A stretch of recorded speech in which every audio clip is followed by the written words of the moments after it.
The 5 Levels of Intimacy, Reestablishing Your Human Connection. I was asked once what the name of my YouTube channel was. I said, it's just my name. Then she asked, what if you could name it anything you wanted? I said, Renaissance Man. Why? Because I don't fit in any one box. They say if you're truly a Renaissance man, you have to have a diversified set of creative talents like artist, philosopher, inventor, engineer, scientist, and writer. So since I've focused on painting these past few months, I'm going to take a break and philosophize here on the topic of intimacy. We just don't talk about it very much these days, and I think we should give it audience in new ways during this challenging high-tech era of human disconnection. I call this particular segment the 5 Levels of Intimacy. Now that we're more connected electronically, we're actually less connected as human beings in truly intimate ways. True or not true? One day I was walking through the airport, and as I traveled from one terminal to another, I surveyed how many people were on an electronic device of some sort, listening to music, texting, surfing the internet, on computers, phones, iPads, and every kind of electronic device you can imagine. My observation was mind-boggling. No one was talking with each other, or very few people were talking with the people nearby. Those who were talking looked like family members. Admittedly, not everyone likes talking to strangers. There is inherently less connection in travel situations, but at the same time more opportunity to meet all kinds of new people and get to experience some level of connection. But there is even less communication going on when you're on the airplane because everyone's hooked up into something, unless of course you're lucky enough to sit next to me. During one of my weekend trips from Utah to New York City for 4 days, I decided to stretch myself and see just how many people I could connect with or meet along the way.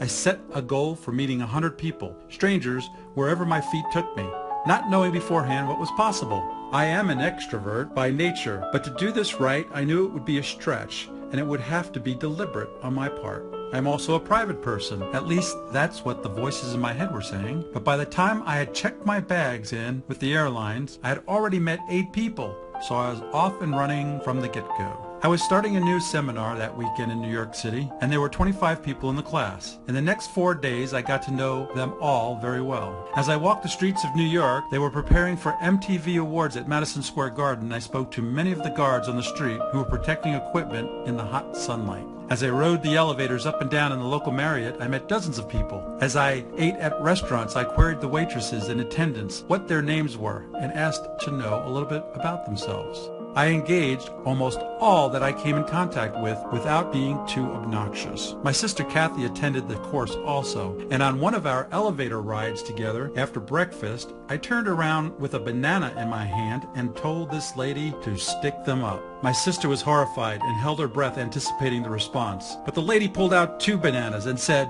"I think I got this one." It was spontaneous and we all laughed. My sister's was a sigh of relief, I'm sure. It was quite the experiment, and by the end of the 4 days, my 100 people goal was more than achieved. I stopped counting at 250 plus. During that weekend and the course I was taking, I learned a lot about people and myself and how we choose to live in this world we've created. In almost every case, people were responsive to my friendly outreach. We engaged at some level, a level of intimacy, that if I had not intentionally reached out, I would have missed the opportunity to meet more than half of those people. Only one person admitted that they were having a bad day, and that was cause for pause and further inquiry, but even I had to get to class on time and missed the opportunity to dig a little deeper and encourage her bad day with a little more encouragement beyond the friendly greeting. So what is human intimacy, and why should I care? To me, there are 5 levels of intimacy that I'd like to introduce to you. The requirements of my New York experiment was to simply count the human interactions I had. I had to have some level of communication, eye contact, and any response from the individual that I was interacting with or greeting. If they didn't acknowledge me, I didn't count it as a human interaction. But that didn't happen often, as I made my presence more than obvious. So the first level of intimacy is simply that, a greeting, acknowledgement, or compliment. Hi, how are you? That looks awesome. How's your day going so far? Or simply a good old-fashioned hi, and getting a response back just as simple as hi. How hard is that to do sometimes, to speak, when it's just as hard to smile or nod your head? Even if you're plugged into your electronics, you could probably still qualify for the first level of intimacy in that manner. So, distracted by your music or whatever else you're multitasking with, at least try to take notice of the presence of another human being in your vicinity and acknowledge their presence in some way. Otherwise, you get a 0 on the intimacy scale. The second level of intimacy includes inquiry, with intent to know something more about the individual. Hi, how's your day going? You say it not as a formality, but with intent to know the answer, listening to it and responding to it. Take, for example, checking out of a grocery store and you say to the cashier there, "How are you doing today?" And they respond, "Oh, pretty good." That's only the first level of intimacy. The second level would be to press a little further. "No, really, how are you doing today?" When you mean what you're saying and the person feels your genuine intent, watch the floodgates open. "I'm really tired today. I've been spending long hours on my feet. It's cold in here. I'm not feeling well. I wish I had the day off. I only have a few more hours on the clock and I miss my kids." You listen and you acknowledge the person. You connect on their terms, empathy, relating to their issue, laughing with them. "I know what you mean. I'm trying to get some chores done too. I just got off of work and now I'm going to play with my grandkids." For it to be level 2, there's an actual interaction and exchange of information about the person's condition. The third level of intimacy is when you extend your hand in service to help the other person in some way that will mostly benefit them. It always benefits us to serve another. "How can I make it better for you? Is there something I can do or say that would cheer you up? Can I pick up something at the store for you? Can I drive you somewhere? Can I call someone?" These are the kind of queries for service to relieve them from some level of stress or hardship, or an opportunity to know them more intimately. If they respond with "No thank you, I can handle it myself, it's kind of you, but I got this," you have reached the third level of intimacy because you offered. Fourth level of intimacy is when they respond affirmatively to your offer and give you the opportunity to deliver. "I could really use your help."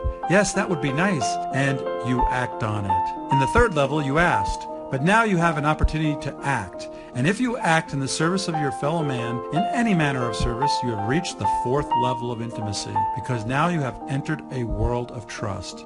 They can trust you for your word when you offered to help.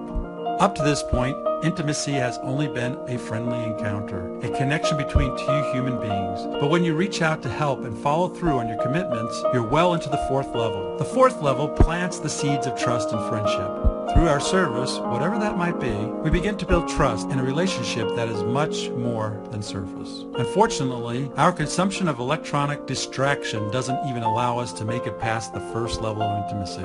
We are literally stuck on level 0. As a human race, the more disconnected we're becoming on a grand scale. Think of all the missed opportunities around us to take it further. Let's say you're now at the fourth level and you are a little bit more than an acquaintance. Your relationship begins to approach friendship and the fifth level of intimacy. The fifth level of intimacy has many dimensions depending on what kind of relationship it is that you're building. It's a level of deep inquiry, affection, expressions of love and friendship, commitment and trust. In the case of physical attraction, it has its own dimensions of intimacy that can be explored and deliberate in responsive ways. Relationships that embrace the principles of the fifth level are rich with experience, deep and abiding intimacy, even love. During my New York City trip, I mostly interacted on levels 1 through 3. However, in the seminar, there were a few cases where levels 4 and 5 were achieved as opportunities presented themselves in the weeks and months that followed. It was one of those transformational seminars that encourages human interaction and relationship building.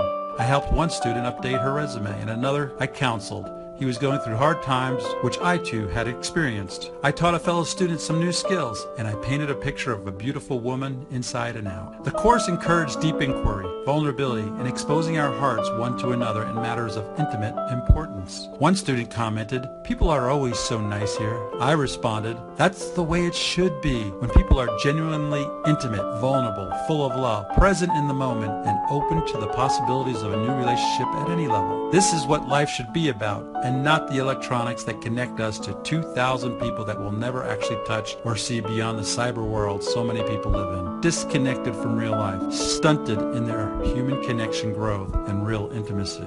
I encourage you, wherever you are in life, whatever your circumstances are, to take a moment and just observe the people around you, your loved ones, your friends and acquaintances, your business associates. Observe how they interact with the world around them and see where you fit in your own world. Consider the possibilities if you just stepped it up a level in your own life for an hour, a day, a week, or more. It'll become you. I received a great piece of advice once to improve my level of intimacy, the connection between men and women. It was simply this: spend a little bit more dwell time in inquiry and be present. In other words, be in the moment and be truly interested in response to the questions that you're asking, for the answers that are being given, or the story being told by whomever you are talking to or interacting with. That simple piece of advice has benefited me in consistently creating more enriching engagements with my fellow human beings. To make this really work, your intent must be selfless, more about them and less about you. With practice, you will go intimate quickly. This has intentionally become one of the more joyful experiences in my life of human interaction at every level. Be in the moment. Be genuine. Be present. Be interested in what people have to say. Be the first to say hello. And most importantly, be deliberate to experience life in more rich and meaningful ways by reaching out and stretching yourself to be more intimate.